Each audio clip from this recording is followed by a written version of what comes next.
मेरे बैठे मेरे नबी के गुलामों पर्दे से समाअत फरमाती इस्लामी रिश्ते की मार बहनों, अस्सलामु अलैकुम व रहमतुल्लाहि तआला व बरकातुहू। अल्हम्दुलिल्लाहि रब्बिल आलमीन वल आक़िबतु लिल मुत्तक़ीन वस्सलातु वस्सलामु अला मन काना नबिय्यन व आदमु बैनल माइ वत्तीन, अम्मा बअद। फ़अऊज़ु बिल्लाहि मिनश शैतानिर रजीम, बिस्मिल्लाहिर्रहमानिर्रहीम। या अय्युहल्लज़ीना आमनुत्तक़ुल्लाहा व कुनू मअस सादिक़ीन। सदक़ल्लाहुल मौलानाल अज़ीम व सदक़ा रसूलुहुन नबियुल अमीनुल मतीनुल करीम व नहनु अला ज़ालिका लमिनश शाहिदीना व शाकिरीना व ज़ाकिरीन वल्हम्दुलिल्लाहि रब्बिल आलमीन। आइए कुछ अर्ज़ मारूफ़ से पेशतर इमामुल अंबिया के हुज़ूर अपने ग़ुलामी का सबूत देते हुए बआवाज़ बुलंद दुरूद शरीफ पढ़ लें। सल्लल्लाहु अला नबिय्यिल उम्मी व आलिहि सल्लल्लाहु तआला अलैहि वसल्लम। सलातु व सलामुन अलैका या रसूलल्लाह सल्लल्लाहु तआला अलैहि वसल्लम। नबी और आले नबी पर एक मरतबा और पढ़ लें। सल्लल्लाहु अला नबिय्यिल उम्मी व आलिहि सल्लल्लाहु तआला अलैहि वसल्लम। सलातु व सलामुन अलैका या रसूलल्लाह सल्लल्लाहु तआला अलैहि वसल्लम। सैयदी सरकार आला हज़रत बारगाह रिसालत माब में खराज अकीदत पेश करते हैं और यूँ रकम तराज होते हैं। वाह क्या जूदो करम है शहे बता तेरा, वाह क्या जूदो करम है शहे बता तेरा, नहीं सुनता ही नहीं मांगने वाला तेरा। या रसूलल्लाह फर्श वाले तेरी शौकत का उलू क्या जाने, फर्श वाले तेरी शौकत का उलू क्या जाने, खुसरमा अर्श पे उड़ता है फरेरा तेरा। और मैं तो मालिक ही कहूँगा कि हो मालिक के हबीब, यानी महबूबो मुहिब में नहीं मेरा तेरा। तेरी सरकार में लाता है रजा उसको शफी, जो मेरा गौस है और लाडला बेटा तेरा। एक मरतबा और दुरूद शरीफ पढ़ लें। सल्लल्लाहु अला नबिय्यिल उम्मी व आलिहि सल्लल्लाहु तआला अलैहि वसल्लम। सलातु व सलामुन अलैका या रसूलल्लाह सल्लल्लाहु तआला अलैहि वसल्लम। हज़रात, हमारी और आपकी मुश्तरका खुशनसीबी है कि आज हमारे और आपके दरमियान यकीनन हम तमामीन के मुर्शिद व मुरब्बी हुजूर सैयदना शेख सैयद वैस मुस्तफ़ा साहब क़िबला बिलगिरामी की जलवा गरी हुई। यकीनन ये पाक बुजुर्ग हैं, ये वो अल्लाह रब्बुल इज़्ज़त की बारगाह के बरगुज़ीदा हस्तियां हैं कि इनके दामन करम से वाबस्ता हो जाने के बाद अल्लाह इन महबूबीन के सदके जो इनके दामन को पकड़ता है उसे भी महबूब बना लेगा करता है। इनके दामन करम से मुंसलिक होने वाला अल्लाह रसूल का महबूब हो जाया करता है। इनकी बताई गई तालीमात पे अमल करने वाला इंसान अगर यकीनन जर्रा हो तो कोहे हिमालय बन जाया करता है। इनकी तालीम और तरबियत पे अमल करके इंसान को खुदा रसूल की मारफत हासिल होती है। अजीजान वकार, हम और आप खुश नसीब हैं कि इस दौरे पुरफतन में जहाँ हर चार जानिब ईमानो अकीदे के लुटेरे घूम रहे हैं, वहीं अल्लाह रब्बुल इज़्ज़त ने हमें और आपके एक ऐसा सच्चा और अच्छा पीर दिया है कि जिसके दामन करम से वाबस्ता हो जाने के बाद बंदों को खुदा की मारफत हो जाया करती है। जिसकी सादगी और जिसकी सादगी को देखने के बाद, जिसकी तक़वी और जिसकी तहारत को देखने के बाद लोग ये कहने पर मजबूर हो जाया करते हैं कि इस दौर में सैयद वैस मुस्तफ़ा साहब क़िबला का कोई सानी नहीं, आपकी कोई नज़ीर नहीं मिला करती। आज किसी से सवाल करो कि जनाब आप किसके मुरीद हैं, तो जवाब देने वाला पहले दाएं बाएं देखा करता है, उसके बाद कहता है कि जनाब हमारा ताल्लुक फला से है, हमारी निस्बत फला से है, हम फला के यहाँ जाया करते हैं। लोग अपनी निस्बतें बताने में हिचका करते हैं, लेकिन आज हम ओवैसियों से कोई सवाल करे कि तुम्हारा पीर कौन है, तुम सीना ठोक करके कहा करते हैं कि हम मखदूमे मिल्लत के दर के कुत्ते हैं। हुजूर मखदूमे मिल्लत की चौखट पे पड़ने वाले कुत्ते हैं। हमारे गले में हुजूर मखदूमे मिल्लत का यह पट्टा पड़ा हुआ है। अजीजान वकार, हमारी निस्बत ऐसी अजीम हस्तियों से है, ऐसी अजीम अजीम हस्तियों से है जिनके मुतालिक सैयदी सरकार आला हजरत फरमाते हैं, कैसे ऐसे आकाओं का बंदा हूँ रज़ा, ऐसे आकाओं का बंदा हूँ रज़ा, बोल बाले मेरी सरकारों के अजीज़ाने वकार हुजूर सैयद उवैस मुस्तफ़ा साहिब क़िबला पीरे तरीक़त रहबरे राहे शरीयत आपको देखने के बाद फातिह खैबर हजरत अली मौलाए कायनात की याद आती है। आपकी सूरत वाला सिफात में जलवे इमाम हुसैन देखने को मिला करता है।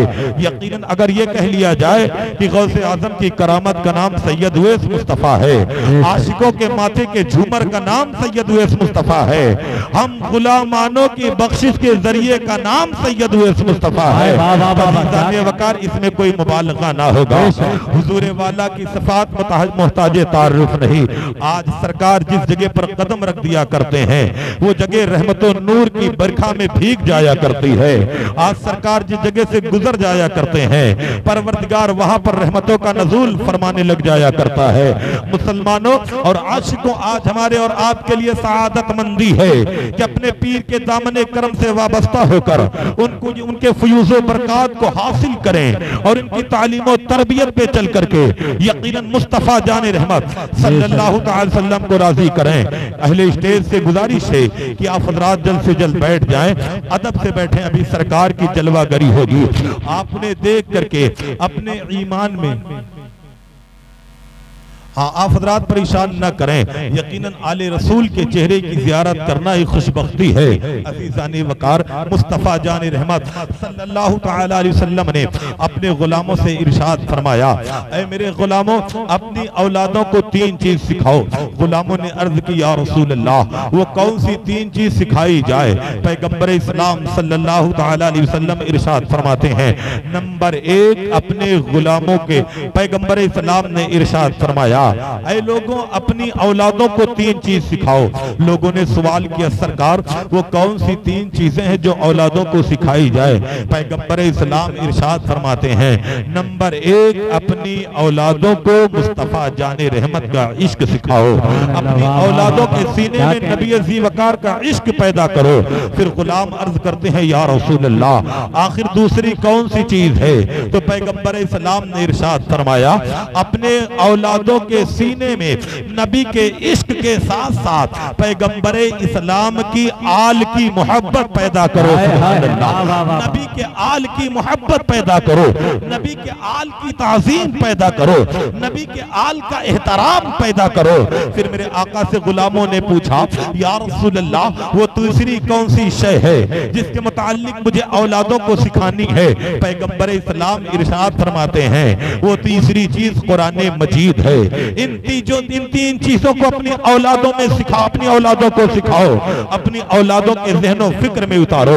या रसूल अल्लाह कुरान पढ़ करके सिखाया जा सकता है, कुरान यकीनन पढ़ा करके सिखाया जा सकता है, ये बात तो समझ में आती है, लेकिन आले नबी की मोहब्बत मुस्तफा जाने रहमत आपकी मोहब्बत ये बच्चों को कैसे सिखाई जाए? तो शेख अब्दुल हक मुहद्दिस देहलवी फरमाते हैं, अगर तुम चाहते हो कि तुम्हारी औलादों के सीने में नबी की मोहब्बत पैदा हो, नबी के आल की मोहब्बत पैदा हो, तो अपनी औलादों के सामने हर वक्त मुस्तफा जाने रहमत के अजमत के कसीदे पढ़ा करो, आल के तराने पढ़ा करो, मुस्तफा जाने रहमत के आलो औलाद का जिक्र किया करो। तुम अपनी औलादों को बताओ कि पैगंबर इस्लाम की शान क्या है, तुम अपनी औलादों को बताओ कि औलादे पैगंबर की अजमत क्या है। अज़ीज़ाने वकार हमें निहायत अदब एहतराम के साथ हजरत के सामने खड़ा होना चाहिए। यकीनन ये उनकी औलादें हैं, अगर न इनके आबा व अजदाद हमारे आका की बारगाह में सहाबा हाजिर होते थे तो उनके सर इस कदर झुके रहा करते थे कि बयान किया जाता है अगर सरों पर आकर के परिंदा अंडा दे देता तो सहाबा को खबर ना होती। अज़ीज़ाने वकार ये उनकी नस्ल से है, ये उस रसूल हाशिमी रसूल मोहतरम की नस्ल पाक से है कि जिनकी मोहब्बत ईमान बताई गई गई। और पैगंबर इस्लाम ने इरशाद फरमाया, अगर मेरे आल की मोहब्बत किसी के सीने में नहीं तो 3 जगह से किसी एक जगह अपना जगह इख्तियार करे, अपनी जगह को ढूंढे। गुलामों ने अर्ज की, या रसूल अल्लाह, वो 3 कौन सी कैटेगरी है, वो 3 कौन सा दर्जा है जिसमें पैगंबर इस्लाम के आल के दुश्मन पाए जाते हैं। मेरे पैगंबर ने इरशाद फरमाया, अगर मेरे आल की मोहब्बत किसी के सीने में नहीं तो याद रखे यकीनन उसका ताल्लुक ऐसी जमात से है जिसका शुमार मुनाफिकीन में होता है। अगर मेरे आल की मोहब्बत किसी के सीने में नहीं तो यकीनन वो देखे कि कहीं वो उसके नुत्फे में कमी तो नहीं है। अगर किसी के सीने में मेरी आल की मोहब्बत मौजूद नहीं तो वो ये देखे कहीं वो अपनी माँ का, अपने बाप का जायज औलाद तो नहीं है। अगर सीने में बुग़्ज़ अहले बैत, सीने में बुग़्ज़ औलाद रसूल है, खात्मा बेहतर होने वाला नहीं। इंसान समझ ले उसका खात्मा अच्छा होने वाला नहीं। खात्मा बेहतर करने की एक ही सूरत है, सीने में नबी की मोहब्बत हो, औलादे नबी की मोहब्बत हो। तो हमें और आपको इस बात का पूरा ख्याल रखना है कि सरकार जब तशरीफ लाए तो हमारी जात से उन्हें कोई तकलीफ ना पहुंचे, हमारी जात से उन्हें कोई दुख ना पहुंचे, वरना जाने वकार इन्हीं से हर चीज वाबस्ता है। अगर हमने इन्हें नाराज कर दिया तो हमारी दुनिया भी खराब होगी, आखिरत भी खराब होगी। अगर हमने एहतराम करके, ताजीम करके, बिला तकलीफ दिए इन्हें राजी कर लिया तो अल्लाह रब्बुल इज्जत इनके सदके हमारी दुनिया को भी बेहतर बना देगा, हमारी आखिरत को भी बेहतर बना देगा। अस्तगफिरुल्लाह रब्बी मिन कुल्लि ज़ंबि व अतूबु इलैहि। अस्सलामु अलैकुम।